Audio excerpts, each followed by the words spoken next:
ఇప్పుడు ఒక్కటన్నా అమలు చేస్తున్నారా? కనీసం సంవత్సరానికి 3 సిలిండర్లు ఇస్తామన్నారు మహిళలకి, గ్యాస్ సిలిండర్లు 3 ఇస్తామన్నారు. మరి 3 సిలిండర్లు ఇప్పుడు 3 ఏళ్ళు గడిచిపోయింది. ఎన్ని సిలిండర్లు ఇచ్చారో చెప్పమ్మా? ఒక్కో ఇంటికి ఎన్ని సిలిండర్లు ఇచ్చారు? అదేవిధంగా మరి ప్రతి ఆడబిడ్డకు కూడా 1500 రూపాయలు ఇస్తా ఉన్నారు కదా. పుట్టిన ప్రతి బిడ్డకు తల్లి వందనం, తల్లికి వందనం అని పేరు మార్చారు కదా మీరు. మరి దాని క్రింద ఎంతమందికి, ఎన్ని కుటుంబాలు ఫస్ట్ సంవత్సరం పోయింది?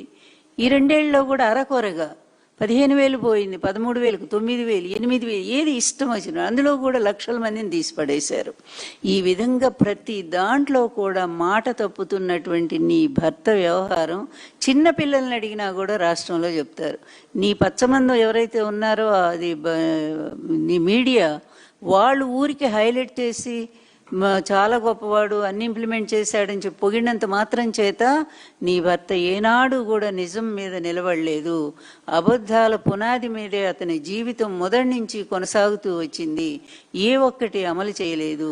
వైఎస్ రాజశేఖర రెడ్డి గారు ఈ ఉచిత విద్యుత్ పథకం ఆయన పాదయాత్రలో ప్రకటించినటువంటిది వాళ్ళ ప్రజల కష్టాలు, రైతుల కష్టాలు చూసి. కానీ నీ భర్త అప్పుడు ఏమన్నాడు నీకు గుర్తుందా? ఒక్కసారి వెళ్ళి వెతుకు, దొరుకుతాయి, అన్నీ దొరుకుతాయి. ఉచిత విద్యుత్ ఇస్తే తీగల మీద, అందులో కరెంట్ ఉండదు, తీగల మీద బట్టలు ఆరేసుకోవాల్సిందని ఎగతాళి చేసింది ఎవరు? నీ భర్తే కదా. కానీ ఆయన వైఎస్ రాజశేఖర రెడ్డి గారు వచ్చాకే కదా ఆ పథకాన్ని అమలు చేసి ఇప్పటి వరకు కూడా కంటిన్యూ అవుతూనే ఉంది తెలంగాణలో. ఇక్కడ ఏమవుతుందో తెలియదు నాకు.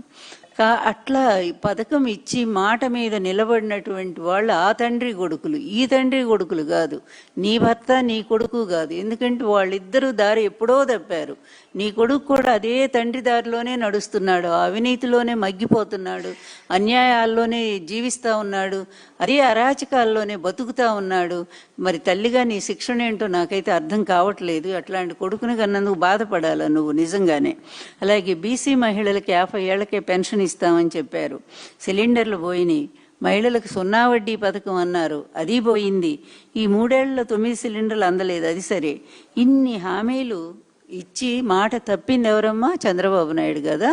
ఈ చంద్రబాబు నాయుడు ఇన్ని అబద్ధాలతో బతుకుతూ ఉంటే ఆయన మాట ఇస్తే తప్పరు.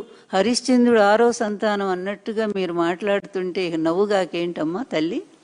ఎంత నవ్వు వస్తుంది? మీరే ఆలోచించండి, మీరే ఒక్కసారి పరిశీలించండి. ఈ రాష్ట్ర పరిపాలన ఎలా కొనసాగుతుందో, ఎన్ని అరాచకాలతో సాగుతుందో, నీ కొడుకు దుర్మార్గాలు ఎంత దారుణంగా ఉన్నాయో, రెడ్ బుక్ పేరిట ప్రతిపక్షాలని ఎంత దారుణంగా వాళ్ళని మరి జైళ్ల పాలు చేస్తూ ఉన్నారో, ప్రశ్నించిన ప్రతి ఒక్కళ్ళని కూడా తీసుకెళ్ళి అరెస్ట్ చేయిస్తూ ఉన్నారే. ఇదా పరిపాలన? ఇదా ప్రజాస్వామ్యం? ఇదేనా ఒక తల్లిగా నువ్వు అంగీకరిస్తావా వీటిని? నాకు అనిపిస్తూ ఉంది ఈ మధ్య. ఎందుకంటే ఇప్పటికే రాష్ట్రంలో 3 అధికార వ్యవస్థలు నడుస్తూ ఉన్నాయి. ఇది 3వ ప్రశ్నమ్మా ఎందుకంటే మీరు ఆ విధంగా తిరుగుతూ మాట్లాడుతున్నారు కనుక అందరికి అనుమానం వస్తూ ఉంది. మీరు కూడా రాజకీయాల్లో, ప్రత్యక్ష రాజకీయాల్లోకి వచ్చేస్తారనేటువంటి అనుమానం నాకు వచ్చింది, అందరికీ వస్తానే ఉంది. ఎందుకంటే ఇప్పటికే 3 అధికార వ్యవస్థలు, అదే 3 కాన్వాయిలు, 3 ఫ్లైట్లు, అందులో చాపర్లు, 3 ప్రైవేటు విమానాలు ఈ రాష్ట్రంలో తిరుగుతూ ఉన్నాయి. ఈ రాష్ట్ర ప్రజల సొమ్ముని సర్వనాశనం చేస్తూ ఉన్నాయి. ఇక 4వ అధికార యంత్రాంగంగా, 4వ అధికారంగా మీరు, అధికార కూటమిగా మీరు వస్తారా అని అనుకుంటున్నాను నేను. రాజకీయాల్లోకి రావాలనేటువంటి ఆలోచన కనిపిస్తూ ఉంది. వస్తే ఎవరం కాదని అంటలేదు, సంతోషమే. కానీ వచ్చే ముందు ఈ రాజకీయాల్లో నీ కొడుకు, నీ భర్త చేసిన అరాచకాల క్షమాపణ చెప్పాల్సినటువంటి అవసరం మీకుంది. ఎన్టీఆర్ గారు లాంటి ఒక స్వచ్ఛమైన పరిపాలన వీళ్ళు అందించలేకపోయారు. నిజంగానే వీళ్ళిద్దరూ కలిసి దారుణంగా మోసం చేశారు. అందువలన దీన్ని ప్రక్షాళన చేయాల్సిన అవసరం ఉంది తెలుగుదేశం పార్టీని. ఇక ఈయన పనికిరాడు ఈ అధికారానికి, నా కొడుకు కూడా పనికిరాడు, నేను వస్తే మా నాన్నగారిలాగా మంచి పరిపాలన నేను అందిస్తానని చెప్పగలవు అమ్మ నువ్వు? లేదా నీ కొడుకు కోసమే నువ్వు నీ ప్రయత్నం చేస్తున్నావో ఏదో అర్థం కానటువంటి పరిస్థితిలో ఉంది. అందువలన ఏదైనా మాట్లాడేటప్పుడు మాట విలువ అనేది చాలా ప్రధానమైనటువంటిది. అది రాజకీయమైనా ప్రైవేటుగానైనా సరే. అందులో బహిరంగంగా మాట్లాడేటప్పుడు మనం ఎంత నిజాన్ని మాట్లాడుతున్నాం, ఎంత సత్యాన్ని మనం చెప్తున్నాం అనేటువంటి ఆ మాట విలువనే పోగొట్టుకుంటే, మీరు బిగినింగ్లోనే మొదటి స్టెప్ రాంగ్ స్టెప్ వేస్తే ఆ తర్వాత మీరు ఎన్ని చెప్పి కూడా ప్రయోజనం ఏముంది? ఇప్పుడు మీరు చెప్పిన 2 మాటలు కూడా అబద్ధం అని తేలిపోయింది కదా. మీ శీలం మీద వేసిన నిందలు అబద్ధం అని తేలిపోయింది. అదేవిధంగా రెండోది, మీ భర్త ఇచ్చిన హామీలకు నిలబడతాడనే మాట పచ్చి అబద్ధం అని తేలిపోయింది. ఇప్పుడు ఈ రెంటికి కూడా మీరు సమాధానం చెప్పగలరా?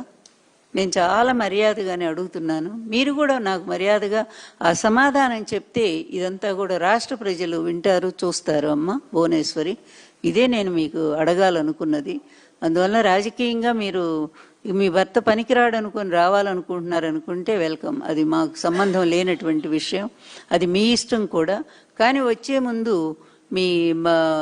మీ వ్యక్తిత్వాన్ని, అదేవిధంగా మీ నిజాయితీని, దాన్ని కూడా నిరూపించుకోవాల్సినటువంటి అవసరం ఎంతైనా ఉంది అని చెప్పి హెచ్చరిక చేస్తూ ఉన్నాము. సెలవు.